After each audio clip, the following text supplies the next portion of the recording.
During the recent Marx Toy and Train Collectors National Convention in Wheeling, West Virginia at the Kruger Street Toy and Train Museum, attendees had a rare opportunity. They were able to hear the stories and the memories of some of the great minds behind legendary toy manufacturer Louis Marx and Company. Today, we're going to share one of those talks with you.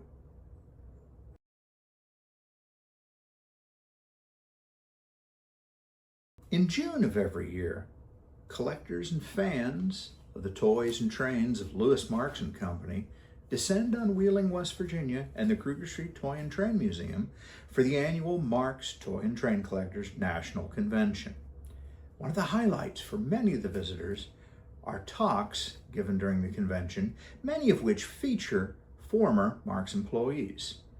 At this year's convention, the 27th iteration of the event, held on Father's Day weekend of 2026, Girard artist and former Marx employee Bill Felege shared his memories and stories with the crowd. Today, we're going to share Bill's talk with you. I'll set things up. He's already introduced himself, but ladies and gentlemen, this is Bill Felege, who was one of the Marx artists in Girard, Pennsylvania. In fact, he was the last artist in Girard, Pennsylvania. He was there both during some of the years that Louis Marx owned the company and the years that Quaker Oats owned the company, and in fact was, is it in charge of or was inflicted with the changeover of the logos? It's one of the two, both. Yeah, both. And his wife, Ginny, who also worked for a while at Marx. And Bill has brought along some items to share with us, to show us things he worked on, things he had a hand in the development of. So, Mr. Felege. Okay, thank you. Thank you, Allan. Thanks for coming this morning. We're going to make this short and sweet. I worked for 5.5 years at Girard R&D. I ended up being the only artist there for about 3.5 years through promotion, and one guy left. So there was 3 of us when we started there.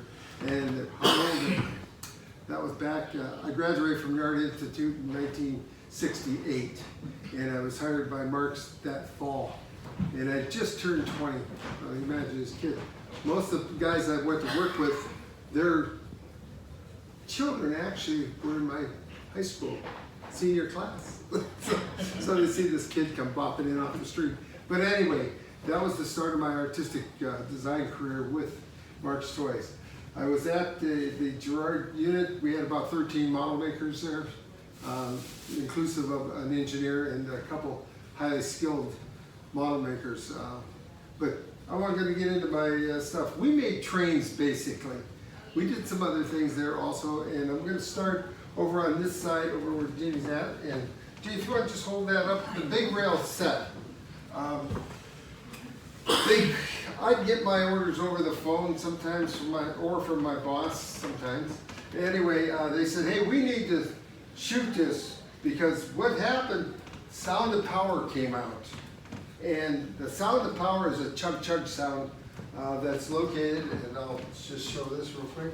It's located in this, if you ever get one of these, it's got perforations in there. There is a little integrated circuit board in this, and there's a roller underneath this thing.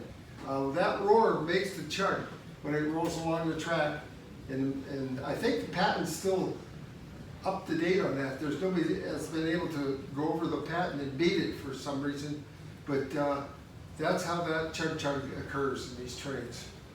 So, hey, slide it. That needs no electric. It would chug if you No, pushed it needs the power. It needs to be on the track. It's picking up his power through the outside rails and the wheels and the center rail for that barrel. Very good. To put it in perspective, that period of time, Lionel's chug unit was a bunch of plastic beads in a barrel. So this was so technologically superior to what was available at the time, it wasn't even funny. I worked closely with the guys who, No Case did the electronics of, Willis Rexford, who was a mathematical genius, did the other tooling changes that had to be done with that coal tender. So anyway, that was done. I was there when they first tried it out also. I watched it perform out on a track. The wonderful sound of chug chug. But anyway, that's for that. Now, something else I want to show you. Something. Of course, they said we want a new box because the old one had a big locomotive stuck here. And hey, that looks like my nephew, and it is. By gosh, I grabbed my sister-in-law and said, "Hey, need this kid." He's now 64 years old, so just wants to know, time flies.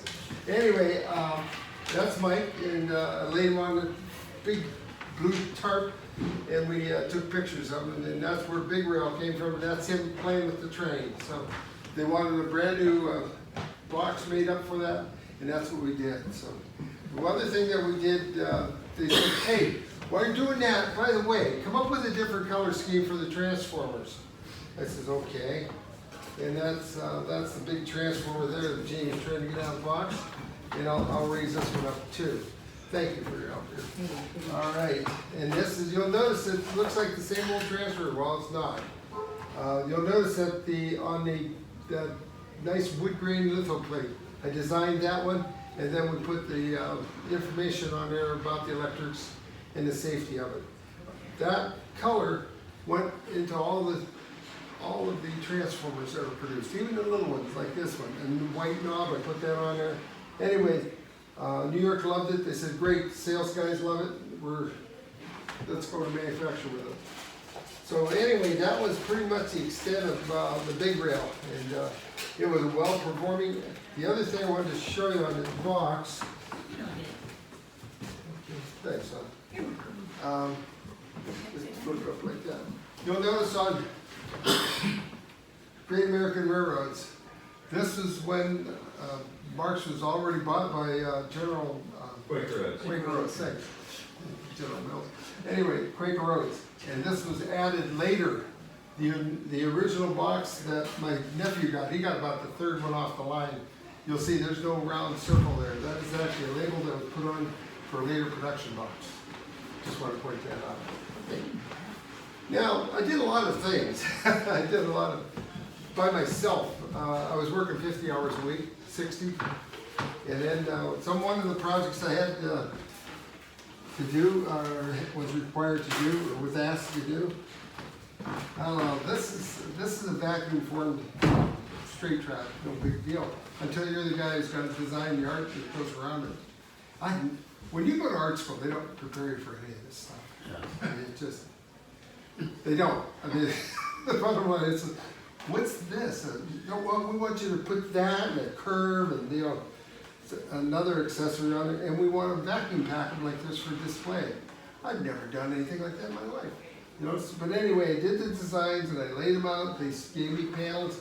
It was about like a 3x4 sheet, 3x4 foot sheet, and I laid these out on there, and it came out. I was shocked that I didn't screw it up somehow.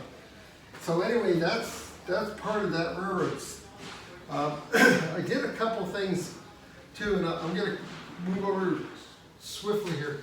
The one game while I was at Louis Marx, I designed this. This is a hockey game. I signed the patent for it. I was awarded the patent for it through Marx, and I did all the artwork and the design of this. I had a couple model makers assigned to me to get the toy done, and we did. And I went up to the toy show, and they sold quite a few of them. So that's what I'm, now moving right along into my other display here. Oh, when I went to work at Marx, and this is 1968, bag of laughs brings back some rough memories because everybody in the shop had one of these. And you'd go out to the line where the ladies were putting these together, and all you hear was, and it just kept on. Anyway, that was probably a high market value because we already made that unit that went into the rifles. Well, all they did is swap the record up, popped it in the bag, and there we are. So they had just the price of the bag and that, and the change of a record was minuscule. And they sold thousands of these things. I was glad they quit. But my end of it, I made samples of different ones because when they said, oh geez, these are going so good, we need different things. Bill, how about making something that sounds like a zoo? Like animals and that. So that was done, and we made samples. They never did go with those, so but, just give you an idea. That was not the only laughing bag that we're going to make. Anyway, going back to the train line, so we'll zip back here for a minute.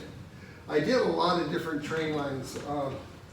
Some of them I did while I was under Louis Marx. Some of them I did when I was under Quaker Oats, and it was quite a transition time. Of course, whenever management changes in a company, things change. Slow but sure they change. For me, that wasn't so bad. I mean, it wasn't. I ended up working more directly with the New York office in far as changes go. Get a phone call, hey Bill, guess what? We need a change on something. You know, it says, okay, what do you need? You're gonna go to this one. This little train set, you'll notice it's not black. They said, we don't want black anymore, Bill. We need you to change the color of the locomotive and tender. How about something like gray? Can you put some sparkle in it? You know, if I could ask you if, what kind of color paint you want, well, what kind of color paint do you want me to use? Sparkle gray. Put a little sparkle into it for a kid, you know. And they said, how about a brighter yellow and a redder red?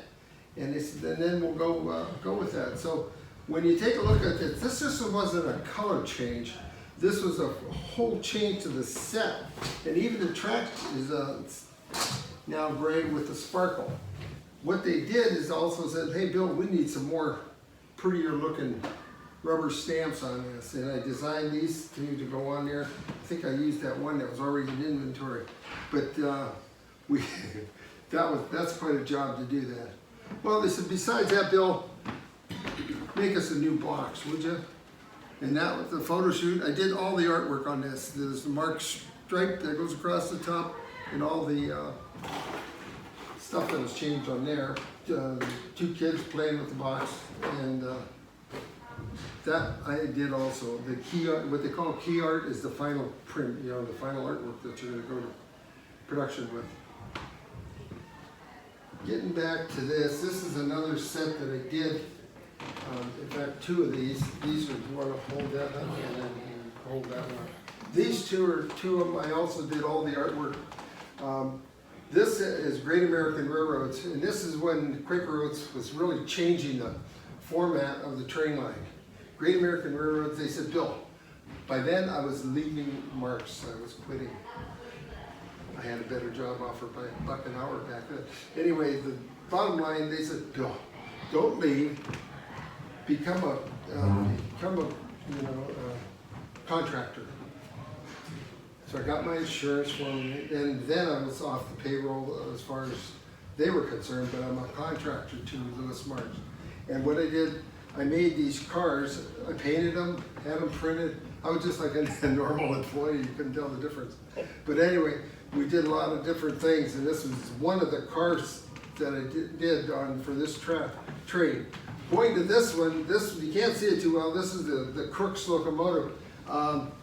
We sent it up to New York for the sales. They said, hey, we got to make this a little bit cheaper, you know, like pennies, you know. And they said, Bill, take the trucks off the front of that. And now if you see this train, I laugh at it because every time I look at it. But that train, it's supposed to have a couple trucks on the front. It's gone. There's nothing there. And when you look at it, let's say it needs false teeth put up underneath it. It's like way over top of the engine. Anyway, yeah, that's where they came from. But it was due to cost. The customer, as soon as they saw it, they loved it. They said, we'll buy it. You know, hurry up, and we're going to do a complete artwork on the box, and then we'll sell it. So we did that. One of the things I just wanted to bring, I was talking to Allan about this. Glendale, West Virginia, we didn't have a lot of communications with Glendale, West Virginia. And one of the jobs that I was given to do was to come up with a new basketball series. And I'm going to just kind of walk over here like this.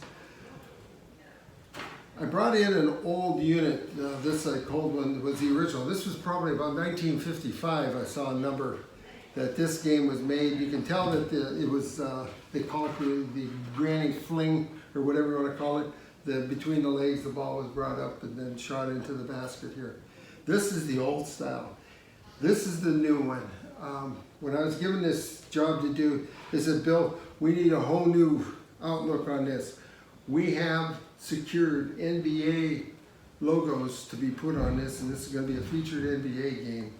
So what the challenge was to make all new artwork for it. And you can see on the back of this, I'm going to peel this out of here for a minute. Got it. And then around back, there's a whole illustration set. I did all the illustrations on that and all the logos, and they sent me all the logos to use.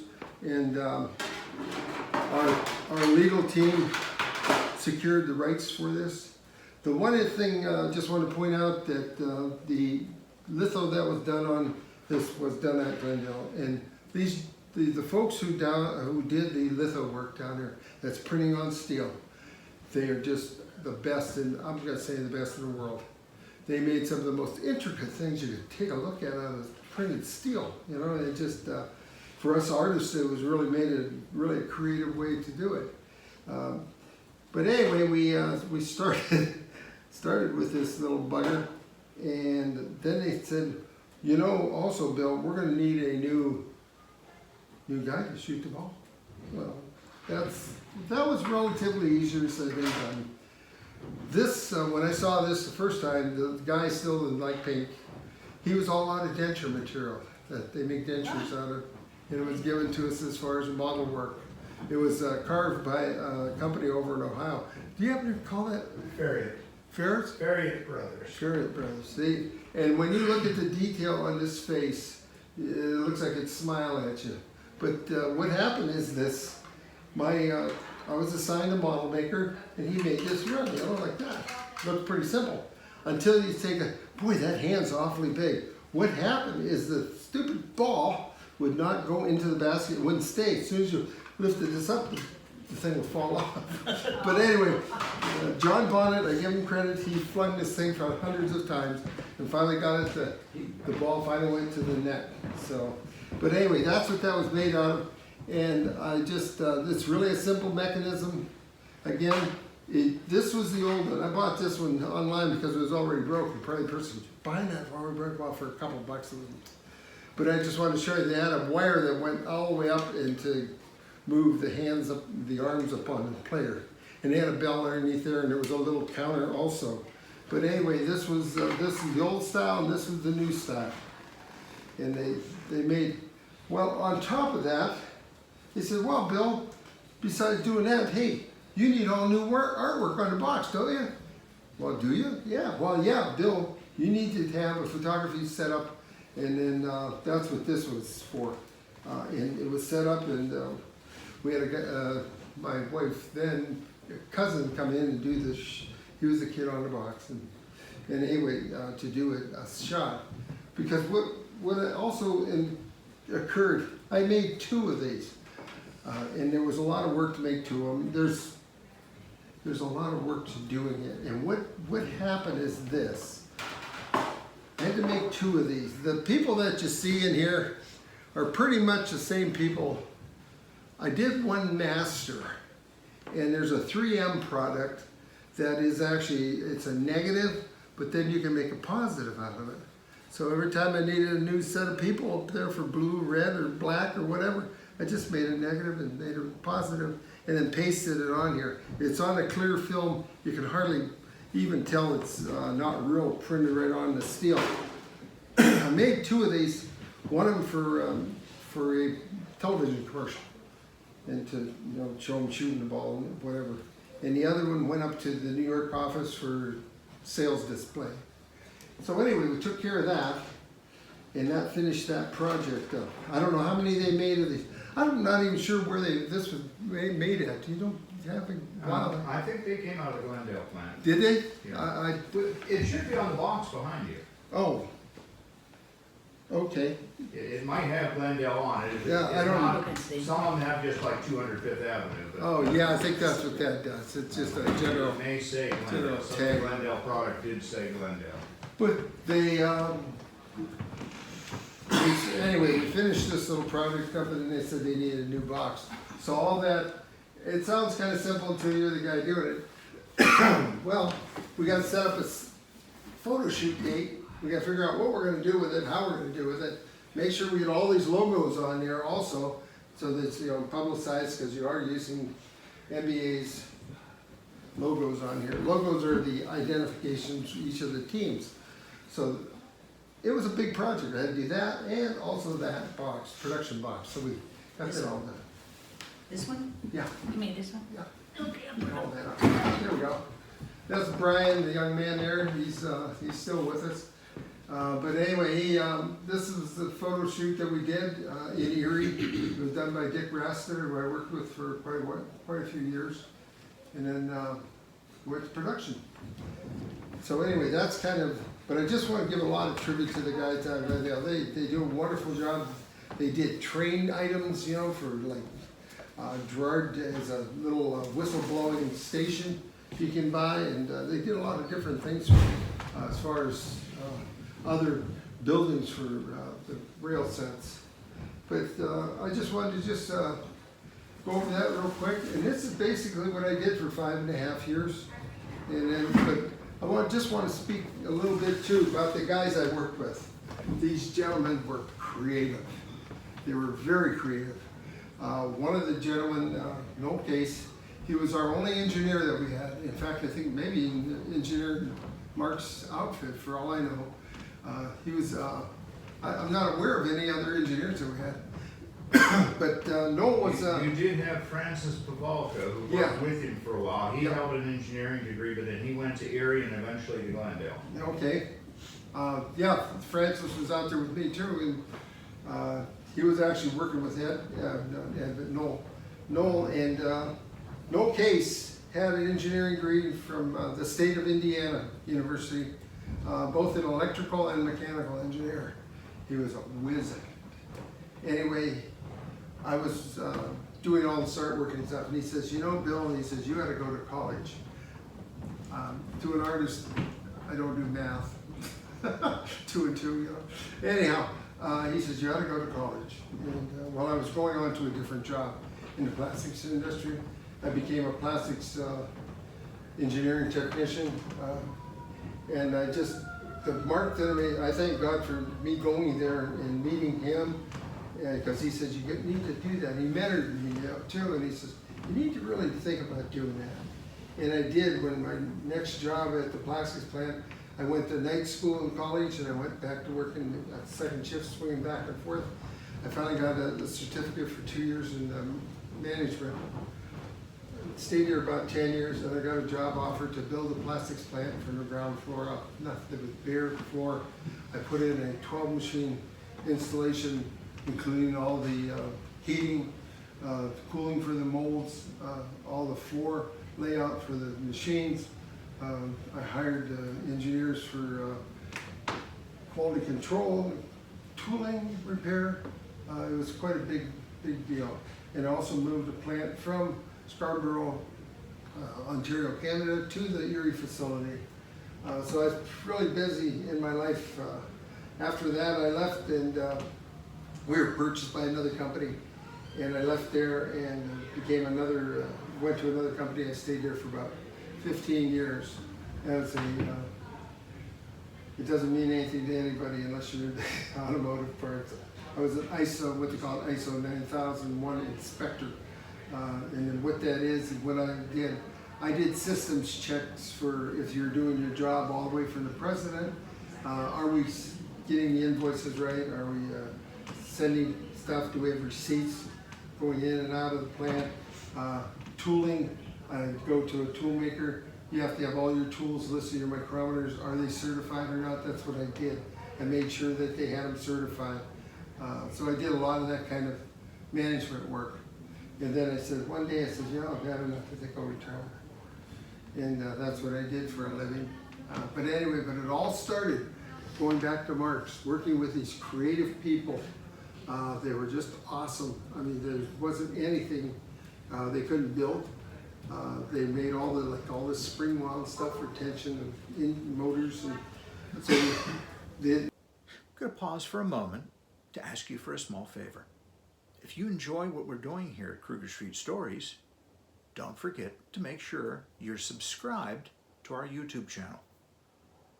Like the videos that you like and leave comments.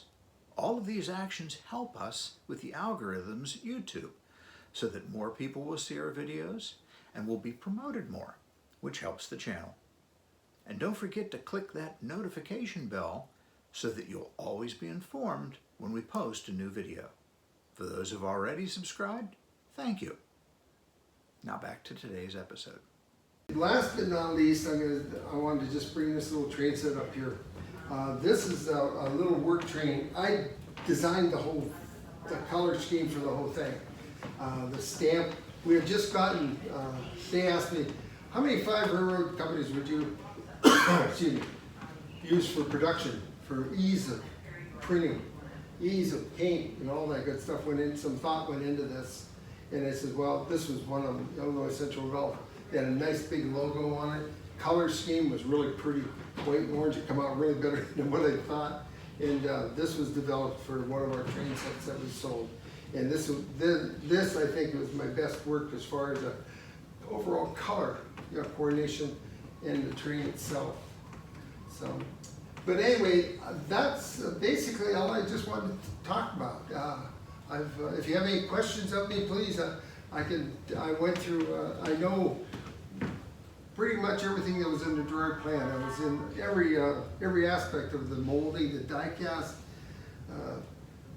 all the elements of it. And the ladies out on the production line, I gotta admit, when I made this, I also had worked with a toolmaker to cut out a styrofoam block and actually make the pockets like what these are here. Well, let me tell you, this kid was only about 23 years old, and I went out onto the line to see what they were doing. I went, how you girls doing out here? And it was all, we had a lot of women, almost all exclusively women. Women are better at packing things. That's why they had all the ladies. They didn't have any guys out there. Just the foremen on the land to take the boxes away. But they got paid with day rate. In other words, how many sets you can put out the end of the thing, that's what your pay set was. And Bill being a newbie, I made these kind of tight, when you put them in here. Well, I come walking out, and one of the foremen said, hey, you gotta go out there, Bill. And I said, okay, I think I'll take a stroll out there. Normally I didn't. I was so busy. Didn't have time to walk around too much. Walked out there, and the ladies let me know in no words I had not heard from people, especially from grandmas. These were grandmas. I mean, this was my grandma. She's swearing at me. But anyway, she says, who made this corrugated box like that? And I said, well, I did. I said, yeah, I designed it and I had it cut like that. Well, what do you think you were doing? We can't make day rate. Well, they adjusted the day rate for the ladies after they complained about it to me. But anyway, that was, but we had a lot, I can't say anything, but I had good experiences working for Marx Toys. I got to go into the Erie R&D, who was headed by Ray Lohr. I worked for him for about 2 months, making designs. They sent them up to Mr. Marx, and they came back down to Ray, and he said, Ray, Mr. Marx says these are really nice drawings. And I go, oh, great. But he says, in a stern voice, I can't make them the way you drew them. And I said, oh boy. He said, because he said, he had asked me, do you know how to do blow molding? And I'd seen them. I'd been in an injection molding plant before I went to art school as far as a side job.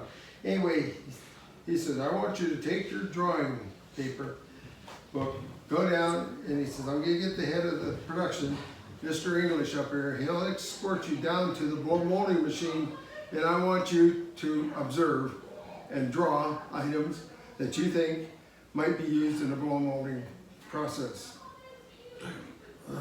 He wasn't too happy either. So anyway, the guy came up and got me and dragged me down and pulled up a chair, and I sat there and I watched as these wheels come off in monkey arms for 8 hours. So I learned my lesson about saying, yeah, I know how to do that, but not really. Never got over that. But anyway, I just want to relate some of those. But most of the time, these folks were wonderful. They were talented. The Erie R&D had very talented people, and also they did the majority of the work on the product lines for Lewis Marx. Kermit Hawkins, Kermit and I became really good friends. He was the master carver. He could take a soft pine and carve it into items. He did a Winnie the Pooh, and he also did a puppy dog. Now this puppy dog's about that long, and I said, gee, Kermit came in yesterday, and you had that sitting there. He says, yeah. He says, I just kind of left it. He says, and he's like this, and he says, I can't get the feel of the hair. And excuse me. And he says, well, he says, I'm gonna go home. I'm gonna feel my dog. Well, when I came back about the day after, he had this thing carved. It looked like it could jump off his table and run around the room. There was that much detail, this dog. It was all cut out of pattern pine, they call it, and just wonderful. This God's gift to people, He was one of those that had the carving down perfectly. So anyway, they made that, and then they call them shoe flies, or they're Winnie the Pooh, and they put one Winnie the Pooh on this side, one Winnie the Pooh over here, and they put a bar across here so your child can sit in it, and it just rocks back and forth. And he did all that by hand. Bill, something to throw out that many of our attendees here that are in the play sets might be more familiar with. Kermit Hawkins is also the one that designed the Navarone Mountain. Wow. The Guns and Navarone set. Cool. But he was a master of carving. Yeah. When they had trouble packing those, Yes. did they change the dimensions of the styrofoam then, or? Nope. They just had to live with it? They had to live with No, it. you said they changed the rate though. right? Oh, but they changed the day rate, Right. money-wise, for the ladies. Why wouldn't they just changed? Because it the fit nicely so the things don't wiggle around Yeah, when transit. okay. That's why it fit well. It was just they weren't used to having somebody snug these packaging up a little bit. And that's, but they left it the way it was because it held the cars right in place. So when you got them at your place, they weren't all scuffed up. That was a big thing. Because these things got hauled off into a boxcar and shipped down. Well, in fact, we had one freight car in Arizona that melted. All the train sets inside it was on a siding someplace. And so they said it got up to over 250 degrees inside. And it melted the train cars inside. Of course, they scrapped it. But anyway, that's the reason that was so tight. But it wasn't, I want to say, I don't want to make it sound so bad. It wasn't that tight. We practiced with these things in our room to see how tight they were. Well, I know today with packaging in China, Yeah. it's a shame that they can't make their products as good as their packaging, because we've been hurt and broken things trying to get the packages open. Yeah, try to get the skin back or whatever. That's off true. it. You're right. Same here. Or you put a knife marker. When it comes to packaging, they got that down. Yeah, they do. It's guaranteed to make it to your front door.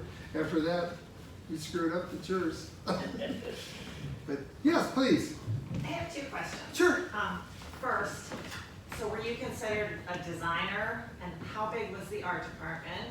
And then my second question is, with the gray train with the glitter in it, Yes. did you have to be concerned with what kind of paint you used, and what kind of paint would be used on that? All of Or our, was the toy? let me answer that one first. Okay. All of our plastics, all of our paints were all passable. You could eat them. I'll give you a case in point. There's these little green bottles that are in some of the smoke sets. When I was there, Louis was getting, I call him Louis, Mr. Marx was getting sued because some kid took her. Well, come to find out, what that is mineral oil. So it all came out at the end, but it was fine. But there was a lawsuit done because when I went out in the warehouse to see this barrel, this 50-gallon barrel, it says, do not move, do not use under legal, they had a stripe across it and all that stuff. And I inquired about it. Oh yeah, that's what the lawsuit was dropped. Obviously there was no harm to the child, but that was one case. And so, but all the items out here, the plastics and that, are all approved for child use and for eating. You can eat off that. And same thing with the inks. There's no heavy elements in them. There's no cadmiums or yellows or nothing like that. They're all the whites and that. They're just, you know, a lot of them are made from vegetable oils. And that's, but anyway, So that's were a you good limited to some of the colors because of that? Or could you have a full range of any color? Oh, you have a full range of colors. It's amazing what the plastics companies can do, and also your ink companies can do, as far as the mixture of the, you know, because they get certified out that these are non-toxic, Yeah. and they meet the standards. You met Mr. Marx? No, I did not. You never I did? No, And what year did Quaker Oats buy them? about 1972. Yeah, Why? Because Marx was in his 80s, yeah. and none of his children wanted to assume control of the company. Wow. Yeah. And so he ended up kind of reluctantly selling it, Yeah. because as he said, the famous quote that he made at the time is, he said, "Toys is a young man's game, and I'm in my 80s. And so it's time to turn it over to the next generation." And it's unfortunate that he went with Quaker Oats because of the damage they did to the company, but that actually was not the first deal to sell Marx that took place. The first deal to sell Marx was initiated in about 1970, and Marx Toys almost became a division of Philip Morris. And the irony of it, and to me it showed, because I've done so much research into, I'm going to call it the minutia of Marx, things that only I care about. Philip Morris and Louis Marx had basically an agreement. They were just hashing out details, and it was the Philip Morris board that rejected it, because they said they thought they would have difficulty running a toy company because they didn't think the moms were going to buy toys off a cigarette company. So they decided to abandon the deal. But Louis was in agreement to sell Marx Toys to Philip Morris for $20 million. That deal fell through, and Quaker Oats, knowing more than anyone on earth, because they had Fisher-Price, so they're toy geniuses, came in and offered him $54 million. And I'm sure Mr. Marx had everything he could do to keep from laughing as he accepted this offer of 3 times what he had evaluated the company to be worth. And that was just the first of many, many missteps that Quaker Oats made, largely because they had bought a unicorn. When they bought Fisher-Price, it was just on the cusp of exploding and becoming really, really popular.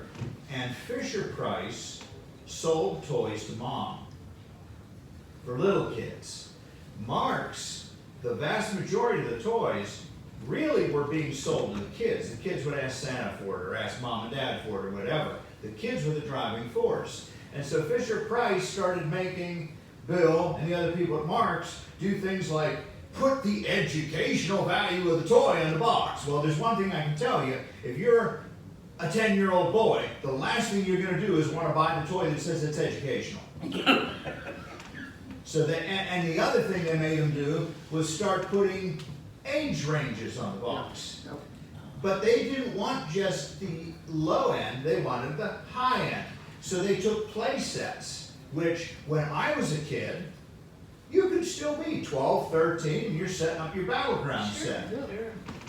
But once they put on the box that it's recommended for ages 4 to 8, no 12-year-old wanted to be seen with that toy any longer. So they made so many tactical mistakes because they were too arrogant to listen to the people around them. Because the people like Bill, the people who worked at Marx, didn't have a piece of paper on the wall. They didn't have that degree. Noel Case was the exception and not the rule. Yeah, yes, And so in Glendale, for example, in 1974, Quaker Oats disbanded their model room. They replaced them with 4 newly minted engineers right out of college. And I was sharing a story with Bill and Jenny earlier this morning. So the engineers, with their degrees and their slide rules and their knowledge, got their computers cranked up and they designed a toy. And, you know, we're engineers, we have a degree, we don't need to make a mock-up, we don't need to do any testing, just have the molds cut, come on, let's go, money, time's money, get the molds cut. So they produced all these parts for these toys, and then they put them on the flat line to assemble them. And tab A is here and slot B is here. And I was told this by one of the foremen who was on the flat line, who's been dead for many, many years, and I believe it's an exact quote. He said he looked the engineer dead in the eyes, and all he said to him was, did any of you geniuses learn that plastic shrinks when you went to school? Because the toy had two different types of plastic, which shrink at two different rates. But the geniuses on their computer never bothered to factor in shrinkage rates. So they had to literally scrap 10,000 pieces, they had parts made, go back to the drawing board and idle a production line for two to 3 weeks. And this was not a one-time thing. There was a case where one of these engineers, he was going to make a name for himself, so he found a way to save money on Rock'em Sock'em Robots by replacing a couple of sheet metal screws with plastic plugs. It was the only problem, about the fourth time you punched, the fist just kept going. And Wheeling Area Training Center for the Handicapped in the 70s got truckloads of these Rock'em Sock'em Robots, and they had what at the time was acceptable to call the mentally retarded adults who were getting job skills, disassemble these, make a pile of red plastic, pile of yellow plastic, pile of blue plastic, pile of black plastic, because Did you need that locomotive? because of the You don't need it? price of oil and such, they were regrinding to reuse the plastic, and then all the metal, of course, could be recycled. But they, for weeks and weeks, disassembled what looked like perfectly good toys, but they knew if they shipped them, they'd be coming back in about 2 weeks as defects. So that's one of many things, and I've heard from all three plants that Quake Road sent their re-engineering teams out, and that was the beginning of the problems. You had, under Lewis Marx, you had an extremely low return rate. Under Quake Road's, it was getting into double digits, more than 10%. And that's just the people who took the trouble of returning it and didn't just say, I'm never gonna buy another Marx toy. So, yeah. That occurred even at the Girard plant. Real quick, they set up assembly line for the ladies to put the cars together. Well, when they did, of course, the one lady would be responsible for all of them. Well, this lady would be responsible for this car, and this one for this one, and that one. They said, okay, we're ready to go. Okay, got the phone ready to come down the thing, and I said, where's the cars and where's the locomotives? And everybody's kind of looking around, and the old supervisor, the old foreman's kind of just sat there and said, gosh, somebody forgot to allow a place on the line where the ladies stand to put a cart full of parts to go like this and put in here. That really happened. They had to shut the line down again, let the ladies all either go home or put them someplace out in the plant, because there were like about 30 ladies on this thing. It wasn't just two people's deal. And that actually happened, and I talked to the supervisor, one of the foremen, and he said, yeah, we all just went, thank you. Anyway, we just kind of all chuckled, and as I said, they had to work that out, and they shut the whole, like Allan said, they shut the whole line down for the day. I think they probably even sent those people home. Now, whether they paid them or not, I don't know, but the ladies weren't happy that they weren't going to be paid because they didn't have anything to back. My understanding from the union archives is once a crew is brought in, they're given some minimal amount, but it's not as much as they would have made that day. Okay. Yeah, that's, but that actually happened throughout, and just in the plant in general, when Quaker took over, they came in and they shut the plant down for like a long weekend. They came in and they dusted the place down, they blew all the windows off, they blew all the walls off, cleaned the place up and painted it. From the top down was like salmon color, and then about 4 foot up like this table was dark brown. And they repaired all the windows and the light came through. Now these windows haven't been cleaned or repaired since the war. And I just wanted to bring up one thing about Louis Marx. Louis Marx himself and his organization were all Americans like us. They made parts for the war effort. They made fuses for the aircraft bombs, and they did other things that were contacts, electrical contacts, and that kind of stuff for the war effort back in World War II. So they were really supportive of our nation as a whole. Mr. Marx made sure that our company participated in that war effort. But, Were you the actually designer of these trains? Pardon? Were you the designer of these trains? Did you design No, them? I didn't. The only thing I did on these is select which trains were going to be used, which cars were going to be used, and also the paint and the decorations of them. Okay, I'll so call them you- decorations. But, is there any other questions? I don't know if I I answered. was just wondering how big the art department would have been, or was When it? I was first hired in 1968, yeah, I don't remember when I went there. There were 3 of us. 2 months later was 2 of us, because one guy quit. He was moving out west, and then there were just 2 of us. And for another year, there were 2 of us. And so in 1971, right in that, Dick Rastatter was offered a job in the R&D to be our head photographer, to take some of these pictures that I got up there in the boxes. And he did that, and I was the only one left. And I did the rest of this, me. I was in charge of that. But you have to understand, if I asked for, hey, I need to get this, there wasn't much. If I didn't have it right then, all they did is call New York office. Hey, Bill needs this. Next day, UPS overnight, I'd have it. I'd have stuff that was obsolete or whatever. So yeah, they were really, if I needed something, I got it. And you had a model maker? Pardon? You had the model maker, you said? Yeah, there were another 10 or 11 of them I could use if I wanted to. But one thing about it, when you look at these boxes and that, they were done on the computer, they were done by hand. I was on a drafting board laying them out and putting a copy on them.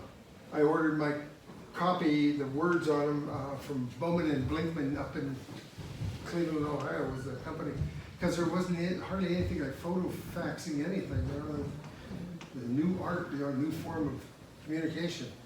And but these were all done by hand.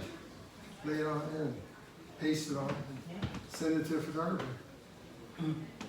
Any other questions, please? Any other questions about manufacturing? I had my nose in every part of that plant because I was using every plant, part of it also. Everything from, we had, when I was doing the artwork on some of the sheet metal, there was what they call a dip tank, and it was, had a solution down inside, I forgot what the name was, but anyway, dipped it in. They cleaned that right off. Anyway, I think that pretty much we covered everything out. I think so. Well, and just a couple things to tell you about kind of bookkeeping here. Bill has been gracious enough to come down to multiple conventions and talk. I've been to every one of his talks. They're never the same. I learn something new every time he talks. So next year when you come back to the convention, if Bill comes down and talks again, some of the stories will be the same, but he'll probably remember some new ones. And if not, he'll make them up. Next year, you want to be willing? Arnie Palmer. Boom. Exactly. Second thing to mention to you, he had mentioned in very glowing terms, which were accurate, the crew at Glendale. We are going to have some of the people from Glendale here during the 1 o'clock hour.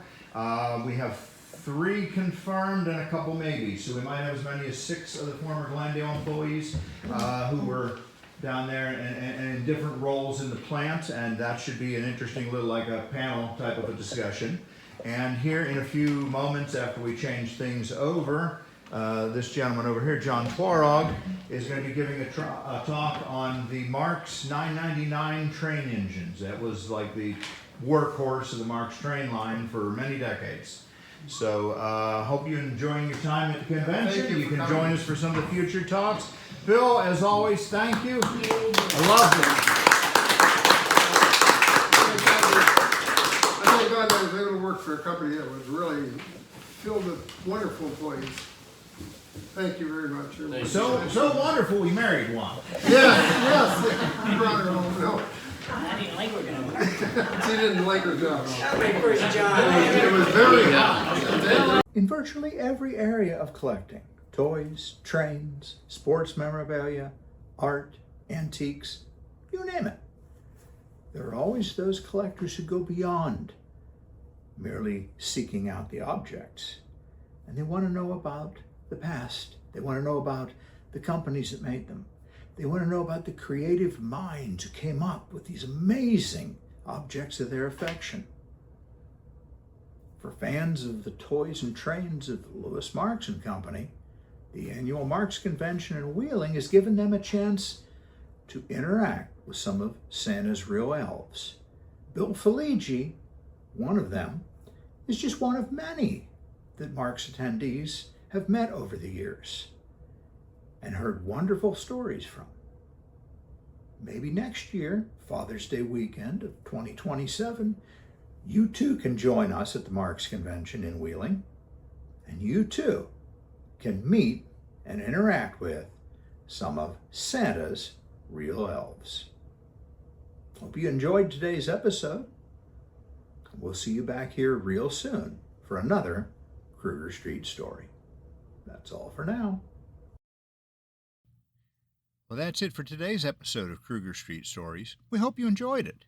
Don't forget to like, press our circular logo on this page to subscribe, and click on the thumbnail to watch this next episode we know you'll also enjoy.